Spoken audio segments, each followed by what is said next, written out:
مفسر بیمار ہو گئے، ایک عرصہ ہو گیا بیمار پڑے ہیں، دعائیں بھی کر رہے ہیں، مستجاب الدعوات ہیں، لیکن دعا قبول نہیں ہو رہی۔ ایک مرتبہ رسول اللہ صلی اللہ علیہ وسلم کو خواب میں دیکھتے ہیں اور ان سے عرض کیا ہے اللہ کے حبیب میں بیمار ہوں، تقریباً 2 سال ہو گئے بستر پر ہوں اور کوئی سبیل سمجھ میں نہیں آتی کہ صحت کیسی ہوگی۔ فرمایا کہ تمہیں خبر ہے کہ تمہاری بیماری کیوں تم پہ آئی؟ تو یہ سوچنے لگے کہ نہیں مجھے تو ایسی کوئی یاد نہیں ہے۔ کہا کہ نہیں، تم نے ایک جانور کا دل دکھایا تھا، ایک جانور کا دل دکھایا تو اس کے نتیجے میں اس سے اللہ تبارک و تعالی سے فریاد کی تھی، اللہ نے بیماری تم پر ڈال دی۔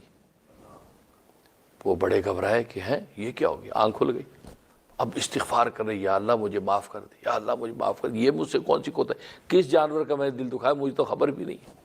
اور ظاہر ہے کہ اس قسم کی حرکتیں ہم صبح شام کرتے ہیں، اس لیے اہل دل تو فرماتے ہیں کہ چونٹی بھی پاس سے گزر رہی ہو اس کو ہمیں انگلی سے مسل نہیں دینا چاہیے، یہ ہماری عام عادت ہے۔ اب پڑھ رہے کتاب پڑھ رہے اوپر چونٹی آ گئی، انگوٹھے سے مسئلہ پھونک دیا، بھائی آپ اس کو پیار سے ایک طرف بھی کر سکتے، پھونک سکتے ہیں۔ کوئی ایسی چیز آ گئی پاؤں سے خام خواہ مسل دیا، حالانکہ آپ کو ایذا نہیں دے رہی، تکلیف نہیں دے رہی، ہاں تکلیف اور ایذا دے تو پھر حکم ہے، آپ کو اجازت ملتی ہے۔ اب کوتاہی کوئی ہو گئی اور بیماری پڑ گئی، اب یہ دعائیں کر رہے ہیں۔ ایک مرتبہ بیٹھے ہیں، دیکھا ایک اژدہا ایک طرف سے نکلا، بلی کا سامنے ایک کچار سی، بلی کے بچے وہاں تھے، اس اژدہے نے بلی کے بچے کو اٹھایا اور جانے لگا۔ جیسے ہی جانے لگا تو انہوں نے دیکھا تو یہ بستر پہ بیٹھے بیٹھے ان کا عصا ان کے پاس پڑا تھا، دور سے انہوں نے یوں ڈنڈا مارا زور سے، وہ اژدہے پر جب ڈنڈا لگا تو وہ گھبرا کے اسے بلی کا بچہ چھوڑ دیا اور اژدہا جلدی سے بھاگ گیا۔ ادھر سے بلی نکلی، جلدی سے اپنے بچے کو سنبھالا، اس کو پیار کیا اور حضرت کی طرف یوں دیکھا، آنکھوں سے دیکھا بس، اب کیا کا کچھ دیکھ کے گویا کہ تشکر کی نگاہوں سے دیکھ کر بلی چلی گئی۔ بس وہ لمحہ گزرنا تھا تو حضرت اپنی طبیعت میں بہتری محسوس کرنے لگے، یہاں تک کہ انہوں نے پاؤں اٹھایا تو چل پڑے، اٹھے گرنے کو گڑنے، آہستہ بالکل ٹھیک ہو گئے۔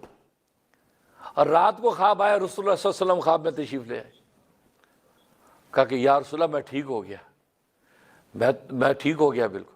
آپ نے پتا تم کیسے ٹھیک ہوئے؟ کہ نہیں یا رسول اللہ آپ بتائیے۔ کہا کہ جس بلی کے بچے کو تم نے بچایا تھا اس بلی نے تیرے لیے دعا کی تھی اور اللہ تبارک و تعالی سے فریاد کی تھی، یا اللہ اس کی جو مشکل ہے اس کو آسان کر دے، کہ اس نے میرے بچے کی مشکل کو آسان کیا، اللہ تبارک و تعالی دعا قبول کر کے تجھے صحت دے دی۔ اب دیکھو یہ جانور دعائیں کرتے ہیں، اس لیے کہتے ہیں کہ پرندوں کے لیے پانی گرمی میں رکھ دیا کرو، پرندے جب پانی پیتے تو پانی رکھنے والے کی دعائیں کرتے ہیں۔